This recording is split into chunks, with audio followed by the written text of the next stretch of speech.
Welcome back in our program. And doctor ਸਾਹਿਬ ਸਾਡਾ ਅਗਲਾ email message Paris France ਤੋਂ ਸਰਦਾਰ ਪ੍ਰਗਟ ਸਿੰਘ ਸਿੱਧੂ ਜੀ ਦਾ ਹੈ। ਇਹਨਾਂ ਨੂੰ ਪ੍ਰੋਗਰਾਮ ਸੱਚੋ ਸੱਚ ਬਹੁਤ ਚੰਗਾ ਲੱਗਦਾ ਹੈ ਅਤੇ ਇਹ ਤੁਹਾਡੀ ਸਾਫਗੋਈ ਤੋਂ ਬਹੁਤ ਪ੍ਰਭਾਵਿਤ ਹਨ। ਇਹਨਾਂ ਦਾ ਸਵਾਲ ਹੈ ਕਿ ਸਿੱਖ ਕੌਮ ਅੱਡ ਸਮਿਆਂ ਤੇ ਬਾਦਲਕਿਆਂ ਦੀ ਕਰਤੂਤ ਵੇਖ ਚੁੱਕੀ ਹੈ। ਸ਼੍ਰੀ ਹੇਮਕੁੰਟ ਸਾਹਿਬ ਗਏ ਯਾਤਰੂਆਂ ਨੂੰ ਜਿਵੇਂ ਖੱਜਲ ਖੁਆਰ ਕੀਤਾ ਗਿਆ, ਇਹ ਮਾਮਲਾ ਹੁਣ ਸਾਹਮਣੇ ਹੈ। ਬਜਾਏ ਇਸ ਦੇ ਕਿ ਇਨਕੁਆਰੀ ਹੁੰਦੀ ਕਿ ਯਾਤਰੂਆਂ ਨੂੰ ਕੱਢਣ ਵਿੱਚ ਇੰਨੀ ਦੇਰੀ ਕਿਉਂ ਕੀਤੀ ਗਈ ਹੈ। ਹੁਣ ਪੜਤਾਲ ਇਹ ਕੀਤੀ ਜਾ ਰਹੀ ਹੈ ਕਿ IAS ਅਫਸਰ ਕਾਹਨ ਸਿੰਘ ਪੰਨੂ ਦੀ ਮਾਰਕੁਟਾਈ ਕਿਹਨੇ ਕੀਤੀ ਹੈ। ਕੀ ਇਸ ਅਸਲ ਸਥਿਤੀ ਤੋਂ ਧਿਆਨ ਲਾਂਬੇ ਕਰਨ ਲਈ ਤਾਂ ਨਹੀਂ ਕੀਤਾ ਜਾ ਰਿਹਾ। ਇਸੇ ਥਾਟ ਦੀ ਨੈਕਸਟ ਈਮੇਲ ਵੀ ਹੈ, ਵੀ ਤੁਸੀਂ ਪੜ੍ਹ ਦਿਓ, ਫਿਰ ਮੈਂ ਇਹਨੂੰ ਸਾਂਝਾ ਰਿਸਪੌਂਡ ਕਰਾਂਗਾ। ਜੀ ਡਾਕਟਰ ਸਾਹਿਬ, ਇਹ ਈਮੇਲ ਫਰੀਮਾਂਟ ਕੈਲੀਫੋਰਨੀਆ ਤੋਂ ਸਰਦਾਰ ਜਗਦੀਪ ਸਿੰਘ ਜੀ ਦੀ ਹੈ। ਇਹ ਲਿਖਦੇ ਹਨ, ਕਾਹਨ ਸਿੰਘ ਪੰਨੂ ਨਾਲ ਹੋਈ ਘਟਨਾ ਬਾਰੇ ਮੇਰੇ ਵਿਚਾਰ। ਹਰ ਇੱਕ ਨੂੰ ਇਹ ਪਤਾ ਹੋਣਾ ਚਾਹੀਦਾ ਹੈ ਕਿ ਨਾਗਪੁਰ ਵਿੱਚ ਬੈਠਾ ਹਿੰਦੂ ਸਰਕਾਰੀ ਥਿੰਕ ਟੈਂਕ ਪੰਜਾਬ ਵਿੱਚ ਆਮ ਤੌਰ ਤੇ ਡੇਰਿਆਂ ਨਾਲ ਸੰਬੰਧਿਤ ਉੱਚ ਅਧਿਕਾਰੀਆਂ ਨੂੰ ਹੀ ਨਿਯੁਕਤ ਕਰਦਾ ਹੈ। ਖਾਸ ਕਰਕੇ ਬਾਦਲ ਸਾਹਿਬ ਦੀ ਸੂਬੇਦਾਰੀ ਵਿੱਚ ਇਹ ਗੱਲ ਹੋਰ ਵੀ ਦਰੁਸਤ ਹੈ, ਕਿਉਂਕਿ ਸ਼ਾਇਦ ਹੁਣ ਤੱਕ ਤਾਂ ਬਹੁਤੇ ਸਿੱਖਾਂ ਨੇ ਮਹਿਸੂਸ ਕਰ ਲਿਆ ਹੋਵੇ ਕਿ ਬਾਦਲ ਸਾਹਿਬ ਦਾ ਸਿੱਖਾਂ ਨਾਲ ਬਹੁਤ ਹੀ ਵਿਸ਼ੇਸ਼ ਰਿਸ਼ਤਾ ਹੈ। ਸਿੱਖੀ ਨੂੰ ਜੜੋਂ ਅਖੇੜਨ ਦਾ ਰਿਸ਼ਤਾ। ਕਾਫੀ ਵੱਡੀ ਸੰਭਾਵਨਾ ਹੈ ਕਿ ਇਹ ਕਾਹਨ ਪੰਨੂ ਕਰੈਕਟਰ ਕਿਸੇ ਡੇਰੇ ਨਾਲ ਸੰਬੰਧਿਤ ਹੋਵੇ। ਮੁਸੀਬਤ ਵਿੱਚ ਫਸੇ ਤਾਂ ਹੈਵਾਨ ਵੀ ਉਹਨਾਂ ਨੂੰ ਬਚਾਉਣ ਆਏ ਤੇ ਹਮਲਾ ਨਹੀਂ ਕਰਨਗੇ। ਇਹ ਤਾਂ ਫਿਰ ਵੀ ਧਰਮੀ ਲੋਕ ਸਨ। ਇੰਟਰਨੈਟ ਤੇ ਘੁੰਮ ਰਹੀ ਵੀਡੀਓ ਤੋਂ ਸਾਫ਼ ਜ਼ਾਹਿਰ ਹੁੰਦਾ ਹੈ ਕਿ ਪੰਨੂ ਨੇ ਗੁਰੂ ਸਾਹਿਬ ਬਾਰੇ ਅਪਸ਼ਬਦ ਬੋਲੇ ਹਨ।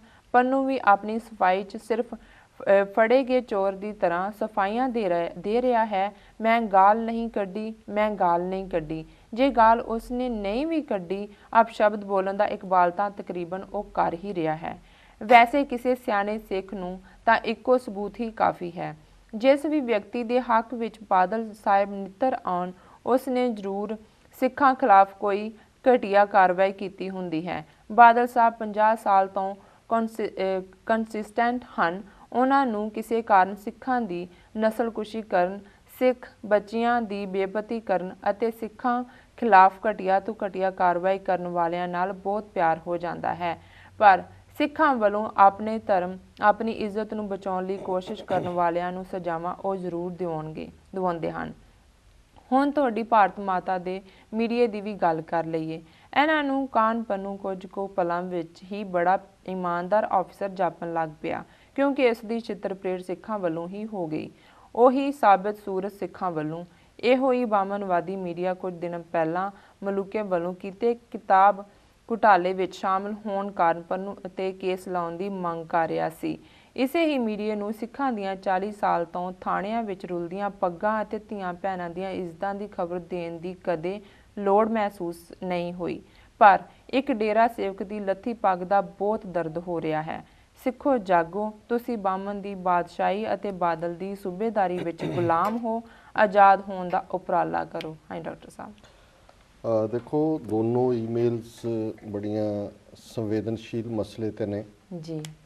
ਔਰ ਇਸ ਤੋਂ ਇਲਾਵਾ ਵੀ ਕਿਉਂਕਿ ਇਹ ਇਸ਼ੂ ਇਸ ਵੇਲੇ ਕਾਫੀ ਭਖਿਆ ਹੋਇਆ ਹੈ ਮੀਡੀਆ ਦੇ ਵਿੱਚ ਜੀ, ਕਿ ਐਸਾ ਕੀ ਕਾਹਨ ਸਿੰਘ ਪੰਨੂ ਨੇ ਕਿਹਾ ਜਿਸ ਨੇ ਜਿਹੜੇ ਮੁਸੀਬਤ ਫਸੇ ਲੋਕ ਨੇ ਸਿੱਖ, ਉਹਨਾਂ ਨੇ ਉਸ ਦੀ ਮਾਰ ਕੁਟਾਈ ਕੀਤੀ ਜੀ।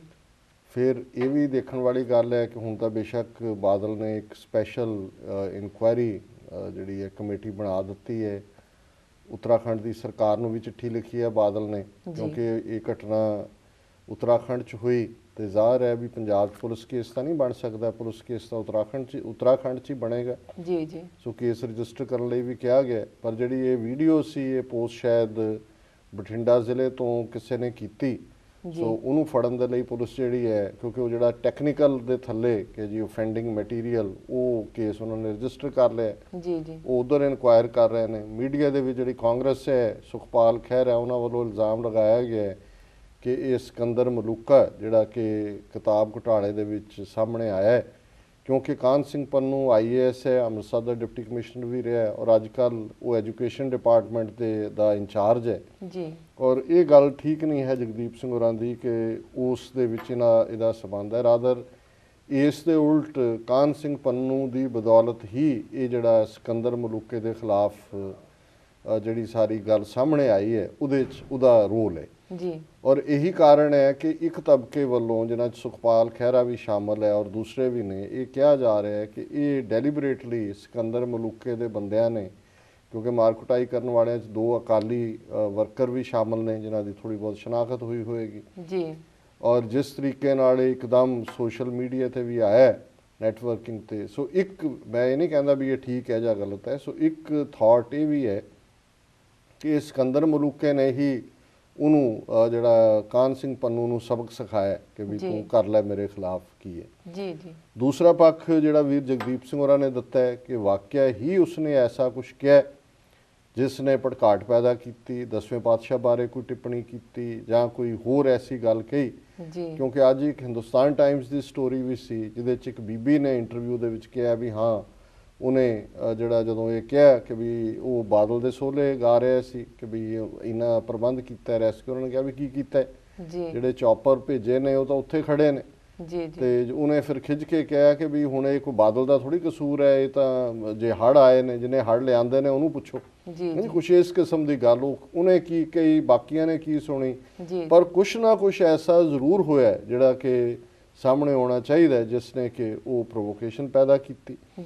ਹਾਲਾਂਕਿ ਜਿਵੇਂ ਜਗਦੀਪ ਸਿੰਘ ਹੋਰਾਂ ਨੇ ਕਿਹਾ ਕਿ ਵੀ ਇਹ ਬਾਦਲ ਦਾ ਖਾਸਮ ਖਾਸ ਬੰਦਾ ਹੋਏਗਾ, ਪਰ ਜਿਹੜੀ ਥੋੜ੍ਹੀ ਬਹੁਤ ਜਾਣਕਾਰੀ ਮੈਂ ਜਦੋਂ ਕਨਫਲਿਕਟਿੰਗ ਰਿਪੋਰਟਸ ਆ ਰਹੀਆਂ ਸੀ ਉਸ ਤੋਂ ਬਾਅਦ ਲੈਣ ਦੀ ਕੋਸ਼ਿਸ਼ ਕੀਤੀ, ਕਿਉਂਕਿ ਮੈਨੂੰ ਇੰਨਾ ਕੁ ਪਤਾ ਹੈ ਵੀ ਅੰਮ੍ਰਿਤਸਰ ਜ਼ਿਲ੍ਹੇ ਦੇ ਡਿਪਟੀ ਕਮਿਸ਼ਨਰ ਹੁੰਦੇ ਆ ਉਸ ਨੇ ਅੱਛੇ ਕੰਮ ਕੀਤੇ ਹੋਏ ਨੇ, ਭਾਵੇਂ ਦਾੜੀ ਉਹਦੀ ਕੱਟੀ ਹੋਈ ਹੈ ਲੇਕਿਨ ਇਹਦੇ ਬਾਵਜੂਦ ਕੁਛ ਨਾ ਕੁਛ ਫਾਈਲੈਂਥਰੋਪਿਕ ਚੰਗੇ ਕੰਮ ਨੇ ਜਿਹੜਾ ਕਿ ਉੱਥੇ ਜਿਹੜੇ ਪੰਥਕ ਹਲਕਿਆਂ ਦੀ ਇਹ ਖਬਰ ਹੈ।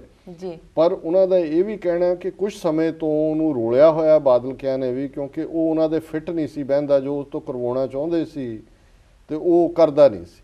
ਇਸ ਲਈ ਜਿਸ ਉਹਨੂੰ ਪੋਜੀਸ਼ਨ ਤੇ ਹੁਣ ਰੱਖਿਆ ਹੋਇਆ ਹੈ ਉਹਦੀ ਕੋਈ ਪ੍ਰਮੋਸ਼ਨ ਨਹੀਂ ਹੈ ਕਿ ਵੀ ਉਹਨੂੰ ਡਿਪਟੀ ਕਮਿਸ਼ਨਰ ਤੋਂ, ਔਰ ਅੰਮ੍ਰਿਤਸਰ ਵਰਗੇ ਜ਼ਿਲ੍ਹੇ ਦੇ ਡਿਪਟੀ ਕਮਿਸ਼ਨਰ ਤੋਂ ਬਾਅਦ ਉਹਦੀ ਡਿਮੋਸ਼ਨ ਹੀ ਹੈ। ਸੋ ਇੱਕ ਤਬਕੇ ਦਾ ਉੱਥੇ ਇਹ ਵੀ ਖਿਆਲ ਹੈ ਵੀ ਇਹ ਬਾਦਲ ਕਿਆਂ ਦਾ ਆਪਣਾ ਹੀ ਘਰ ਹੈ ਕਿ ਉਹਨਾਂ ਨੇ ਜਾਣ ਬੁੱਝ ਕੇ ਉਹਨੂੰ ਉੱਥੇ ਭੇਜਿਆ ਜਿੱਥੇ ਕੋਈ ਬੇਸਿਕ ਪ੍ਰਬੰਧ ਨਹੀਂ ਸੀ ਕੀਤੇ ਹੋਏ। ਔਰ ਇਹ ਜਿਹੜੀ ਮਾਰਕਟਾਈ ਵਾਲਾ ਪਾਰਟ ਤੇ ਦੂਜਾ ਤੀਜਾ ਵੀ ਉਹਦਾ ਦਿਮਾਗ ਟਿਕਾਣੇ ਲਿਆਉਣ ਦਾ ਸੀ। ਸੋ ਹੁਣ ਇਹਦੇ ਪਿੱਛੇ ਕੀ ਹੈ, ਲੇਕਿਨ ਇੱਕ ਗੱਲ ਜ਼ਾਹਰ ਹੈ ਜਿਹੜੀ ਗੱਲ ਵੀਰ ਪ੍ਰਗਟ ਸਿੰਘ ਸਿੱਧੂ ਹੋਰਾਂ ਨੇ ਕਹੀ ਕਿ ਇਸ ਸਾਰੇ ਚੋਂ ਅਸਲੀ ਡਿਬੇਟ ਪਾਸੇ ਚਲੀ ਗਈ ਕਿ ਵੀ 8000 10000 ਬੰਦਾ ਫਸਿਆ, ਉਹਨੂੰ ਕੱਢਣ ਲਈ ਜੇ ਨਰਿੰਦਰ ਮੋਦੀ ਦਾਅਵਾ ਕਰਦਾ ਹੈ ਕਿ ਜੀ ਮੈਂ 24 ਘੰਟੇ 'ਚ 15000 ਗੁਜਰਾਤੀ ਕੱਢ ਲਏ, ਪੰਜਾਬ ਸਰਕਾਰ ਕਿੱਥੇ ਸੀ? ਸੋ ਜਿਹੜੀ ਬਾਦਲ ਦੀ ਐਡਮਿਨਿਸਟ੍ਰੇਸ਼ਨ ਦੀ, ਪੰਜਾਬ ਐਡਮਿਨਿਸਟ੍ਰੇਸ਼ਨ ਦੀ ਫੇਲਿਅਰ ਸੀ, ਹੁਣ ਇਹ ਡਿਬੇਟ ਹੋਏਗੀ ਕਿ ਜੀ ਕਾਹਨ ਸਿੰਘ ਪੰਨੂ ਨੇ ਕੀ ਕਿਹਾ ਕੀ ਨਹੀਂ ਕਿਹਾ। IAS ਅਫਸਰ ਚੀਕ ਰਹੇ ਨੇ ਪੰਜਾਬ ਦੇ, ਇਹਨਾਂ ਦੇ ਹਿੰਦੂ ਹੈੱਡ ਨੇ ਜਿਨ੍ਹਾਂ ਨੇ ਕਿਹਾ ਜੀ ਇਹ ਬਹੁਤ ਮਾੜੀ ਗੱਲ ਹੋਈ ਹੈ, ਕਾਰਵਾਈ ਹੋਣੀ ਚਾਹੀਦੀ ਹੈ। ਤੁਸੀਂ ਪੰਜਾਬ 'ਚ ਰੋਜ਼ਾਨਾ ਪੱਗਾਂ ਲਾਈਆਂ ਹੁੰਦੀਆਂ ਨੇ ਸਿੱਖਾਂ ਦੀਆਂ, ਚੰਡੀਗੜ੍ਹ ਦੇ ਵਿੱਚ ਜਿਸ ਥਾਣੇਦਾਰ ਨੇ ਪਬਲਿਕਲੀ ਜਿਹੜੀ ਵੀਡੀਓ ਉਹਨਾਂ ਦੇ ਖਿਲਾਫ ਕੀ ਐਕਸ਼ਨ ਲਿਆ। ਸੋ ਇਹ ਡੈਲੀਬਰੇਟਲੀ ਇੱਕ ਪਾਰਟ ਕਲੀਅਰ ਹੈ ਵੀ ਇਸ ਸਾਰੇ ਚੋਂ ਜਿਹੜੀ ਰੀਅਲ ਡਿਬੇਟ ਸੀ ਫੇਲਿਅਰ ਐਡਮਿਨਿਸਟ੍ਰੇਸ਼ਨ ਦੀ ਉਹ ਖਤਮ ਹੋ ਗਈ ਡਿਬੇਟ, ਤੇ ਗੱਲ ਜਿਹੜੀ ਹੈ ਉਹ ਹੋਰ ਪਾਸੇ ਨੂੰ ਤੋੜ ਦਿੱਤੀ ਹੈ। ਸੋ ਕੁੱਲ ਮਿਲਾ ਕੇ ਇਹਦੇ ਚੋਂ ਅਲਟੀਮੇਟਲੀ ਬਾਦਲ ਹੀ ਗੇਨਰ ਹੈ। ਜੇ ਕਾਹਨ ਸਿੰਘ ਪੰਨੂ ਨੂੰ ਡੈਲੀਬਰੇਟਲੀ ਕੁਟਵਾਇਆ ਜਾਂ ਜ਼ਲੀਲ ਕੀਤਾ ਤੇ ਫਿਰ ਵੀ ਇੱਕ ਬੰਦਾ ਜਿਹੜਾ ਉਹਨਾਂ ਦੇ ਕਹਿਣੇ ਨਹੀਂ ਸੀ ਲੱਗਦਾ ਉਹਦਾ ਇਹ ਕੀਤਾ, ਤੇ ਜਿਹੜੇ ਹੁਣ ਸਿੱਖਾਂ ਨੂੰ ਅੱਗੋਂ ਜ਼ਲੀਲ ਕੀਤਾ ਜਾਏਗਾ। ਉੱਤਰਾਖੰਡ ਵਾਲੀ ਜੇ ਸਰਕਾਰ ਪੁਲਿਸ ਕੇਸ ਰਜਿਸਟਰ ਕਰਦੀ ਹੈ ਤੇ ਉਹ ਪਹਿਲਾਂ ਹੀ ਉਹ ਜ਼ਲੀਲ ਕਰਦੇ ਨੇ, ਤੇ ਜਿੰਨੇ ਉਹਨਾਂ 'ਚ ਅੰਮ੍ਰਿਤਧਾਰੀ ਸਿੰਘ ਨੇ ਜਾਂ ਬਹੁਤ ਸਾਰੇ ਜਿਹੜੇ ਉਹਦੇ ਸ਼ਾਮਲ ਸੀ ਉਹਨਾਂ ਤੋਂ ਪੈਸੇ ਵੀ ਬਟੋਰਨਗੇ, ਤਰੀਕਾਂ ਪਵਾਉਣਗੇ ਉਹਨਾਂ ਦੀਆਂ। ਸੋ ਇਹ ਦੋਨੋਂ ਹੀ ਪਾਸਿਓਂ ਜਿਹੜਾ ਹੈ ਇਸ ਨੂੰ ਇਹ ਮਿਸਯੂਜ਼ ਕਰਨਗੇ। ਡਾਕਟਰ ਸਾਹਿਬ ਤੁਹਾਡਾ ਬਹੁਤ ਬਹੁਤ ਧੰਨਵਾਦ, ਤੁਸੀਂ ਸਾਡੇ ਦਰਸ਼ਕਾਂ ਨਾਲ ਆਪਣੇ ਵਿਚਾਰ ਸਾਂਝੇ ਕੀਤੇ। ਤੇ ਹੁਣ ਅਸੀਂ ਇੱਥੇ ਲੈਣਾ ਇੱਕ ਬ੍ਰੇਕ। ਵੀਰ ਤੁਸੀਂ ਸਾਡੇ ਨਾਲ ਇਸ ਤਰ੍ਹਾਂ ਜੁੜੇ ਰਹੋ, ਮਿਲਦੇ ਹਾਂ ਆਫਟਰ ਦਿਸ ਸ਼ਾਰਟ ਬ੍ਰੇਕ।